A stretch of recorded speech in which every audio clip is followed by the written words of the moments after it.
नमस्कार दोस्तों, अगर आप भी कुछ ही घंटों में एग्जाम देने वाले हैं तो आप सभी का बहुत ही ज्यादा कमेंट आ रहा था कि भैया इस श्लोक में थोड़ा सा हमारा वीक है कि आखिरकार कौन कौन से श्लोक हम तैयार करें, समझ में नहीं आ रहा क्योंकि संस्कृत में काफी सारे श्लोक हैं। तो मैं आपको इस वीडियो में छोटा सा वीडियो रहेगा और जल्दी से मैं आपको बता देता हूं कि आपको कौन कौन से श्लोक तैयार करके जाना है। आप लोग बिल्कुल अच्छे तरीके से इस वीडियो को सिर्फ सुन लीजिएगा। आपका पूरा जो 7 नंबर का टॉपिक आपके बोर्ड एग्जाम में संदर्भ सहित हिंदी में अनुवाद करने के लिए श्लोक पूछता है, वो आप लोग करके आ जाओगे। और ये सारे के सारे जो श्लोक हैं आपके रहने वाले हैं सुभाषित रत्नानी वाले चैप्टर से, यानी कि उस पार्ट से ही आपके बोर्ड एग्जाम में एक श्लोक 7 नंबर का पूछता है। वैसे आते पेपर में 2 हैं लेकिन आपको करना केवल है 1 को। तो चलिए यहां पर देखो, सबसे पहले एक बात जान लो, संदर्भ कैसे लिखोगे। संदर्भ में आपको इस तरीके से लिखना है, सिर्फ आपको पाठ का नाम अगर दूसरे पाठ से कहीं से एक अथवा का आ जाए अगर मान लीजिए, तो फिर आप लोग चेंज कर दीजिएगा। यहां पर आप लिखोगे प्रस्तुत श्लोक हमारी पाठ्य पुस्तक संस्कृत दिग्दर्शिका के सुभाषित रत्नानी नामक पाठ से लिया गया है। सिर्फ इतना आप लोग लिख दीजिएगा संदर्भ। इसका आपका बोर्ड एग्जाम में 2 नंबर मिलता है, ठीक है। इसको करने पे 2 नंबर मिलेगा। इसके बाद आइए श्लोकों में बात करें तो पहला श्लोक आपके सामने यहां पर दिया गया, काव्य शास्त्र विनोदेन कालो गच्छत धीमताम व्यसनेन चा मूर्खा नाम निद्रया कलहेन वा। अब आप लोग मिलाते जाना कि आखिरकार आपने इनको तैयार किया है या नहीं किया है, क्योंकि इससे पहले मैंने ये वीडियो दिया था लेकिन काफी सारे छात्र अभी जैसे नए आ रहे हैं तो उनको वीडियो नहीं मिल पाया है। ऐसे में आपको इसको पूरा देख लेना है, ठीक है। और आप मतलब एक नजर में जल्दी से रिवाइज कर लो, बाकी टाइम ज्यादा है नहीं, ऐसे में आप लोग कर लीजिएगा। इसका आप लोग जैसे जो संदर्भ है, संदर्भ ऐसा ही रहेगा जितने भी श्लोक हैं।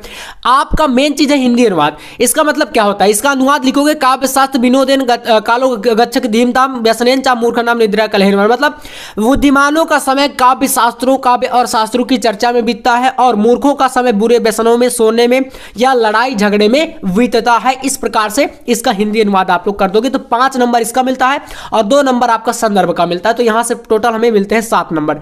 एक ये हो जाएगा। दूसरा आपको तैयार करना है, मोस्ट इंपॉर्टेंट बताऊंगा, सिर्फ वही VVI वाले। यहां पर दूसरा आपके पास यहां पर दिया गया, जल बिंदु निपात्र क्रमशः पूरे ते घटा स हेतु सर्व विद्या नाम धर्म से चा धन से चा। अगर आपने इसको तैयार किया तो आपके लिए बहुत ही खास ये रहने वाला है और बोर्ड एग्जाम में आपको 100% किसी न किसी सेट में ये देखने को जरूर मिलेगा। चलो, संदर्भ आपका उसी प्रकार से रहेगा। इसका हिंदी अनुवाद जो रहेगा वो इस तरीके से लिखना है आपको।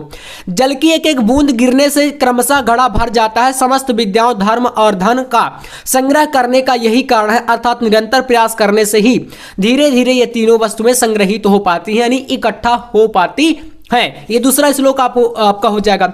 इसके बाद आपको यहां पर तीसरा एक श्लोक तैयार करना है, उदेति सविता ताम्र ताम्र एवास्तमेति चा संपत्तियों चा विपत्तियों चा महात्म एक रूपता। ये आपका इस प्रकार से कह रहा है कि उदेति सविता, सविता का मतलब यहां पर क्या है, सूर्य को कहा गया, सूर्य भगवान को, यानी कि उदय के समय, यानी कि जब सूरज निकलता है उस टाइम ताम्र मतलब कि लाल होता है। इस ताम्र एवास्तमेति चा, और अस्त होते समय भी क्या होता है, सूरज लाल होता है। तो मतलब यहां पर पहली लाइन में बताया है कि सूरज उदय के समय भी लाल और अस्त होने के समय भी लाल होता है।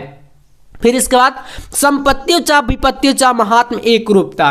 और इसी प्रकार से महापुरुष लोग जो होते हैं उन पर चाहे जितना ज्यादा संपत्ति मतलब कि सुख आ जाए और चाहे जितना विपत्ति मतलब कि दुख आ जाए, वो हमेशा एक रूप में दिखाई देंगे आपको। ये महापुरुषों की यहाँ पर खास बात बताई गई है, ठीक है। तो इस तरीके से ये तीसरा मोस्ट इंपॉर्टेंट श्लोक है आपका। इसका आप हिंदी अनुवाद इस तरीके से लिखिएगा, ये आपके सामने दिया गया है। सूर्य उदित होते समय जैसा मैंने बताया और अस्त होते समय लाल होता है, इसी प्रकार से संपत्ति या विपत्ति यानी महापुरुष एक रूप में रहते हैं, चाहे सुख हो और चाहे ज्यादा दुख हो, वो कभी विचलित नहीं होते हैं, ठीक है। ये तीसरा श्लोक है। चौथा आपको एक तैयार कर लेना, इसमें देखो, विद्या विवादाय धनम मदाय शक्ति परेशान परिपीड़नाय खलस साधु विपरीत में तज्ञानाय दानाचार रक्षणाय। ये आपका मोस्ट इंपॉर्टेंट चौथा श्लोक आपका रहने वाला है, ठीक है। विद्या विवादाय मतलब जो खलस यानी कि जो दुष्ट व्यक्ति होता है उसके जो विद्या होती है वो विवाद मतलब कि लड़ाई झगड़ा के लिए, और इसके अलावा धनम मदाय, धन जो होता है घमंड करने के लिए, शक्ति जो होती है दूसरों को परेशान करने के लिए, और इसके विपरीत जो सज्जन व्यक्ति है, सज्जन के यानी साधु, सज्जन के बारे में बोला गया है, साधु विपरीत में ताज ज्ञानाय दानाय जा रक्षणाय, मतलब जो सज्जन व्यक्ति है उसकी विद्या ज्ञान के लिए, धन जो होता है वह दान के लिए, दूसरों को दान हेल्प करते हैं, मदद करने के लिए मतलब, और शक्ति जो होती है वह दूसरों की रक्षा करने के लिए होती है। इस तरीके से ये चौथे श्लोक का आप लोग पूरा का पूरा हिंदी अनुवाद ऐसे करके आइएगा। यहाँ पर देख भी सकते हो, आपके सामने ये दिया गया, दुष्ट की विद्या विवाद के लिए, धन मद यानी घमंड के लिए, शक्ति दूसरों को पीड़ा पहुंचाने के लिए, और इसके विपरीत सज्जन की विद्या ज्ञान के लिए, धन दान के लिए, शक्ति दूसरों की रक्षा के लिए होती है। ये 4 आपको हिंदी अनुवाद इस तरीके से कर देना है। 5वां श्लोक आपके पास यहां पर है, वज्र आदपि कठोराणि मृदूनि कुसुमादपि लोकोत्तराणाम चित्तासि कोनो विज्ञातुम हरति।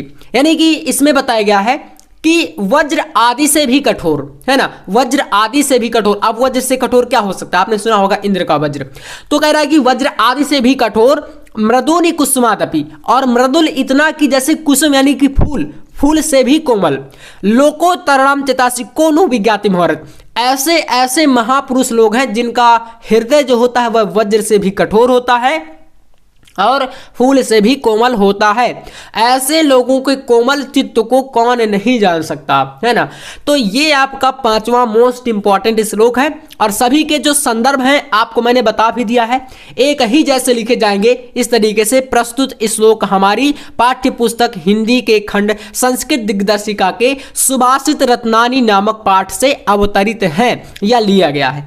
तो ये देखो 5 श्लोक हो गए। एक आप लोग इसको तैयार कर लेना, ये भी काफी महत्वपूर्ण है, जो कि आपके सामने दिया है इस तरीके से, सुखार्थिना भाषा सुमुख्या मधुरा दिव्या गिरवाणी भारती तस्या ही मधुरम काव्यम तस्मादपि सुभाषितम। ये आपका एक अलग से है, मतलब कि आप लोग इसको भी कर सकते हो। वैसे मैंने काफ़ी सारे आपको ऑलरेडी काफ़ी सारे पहले भी बता के रखे हैं, और अगर आपको वो सारे तैयार होंगे तो 100% आप पूरा सही करके आओगे।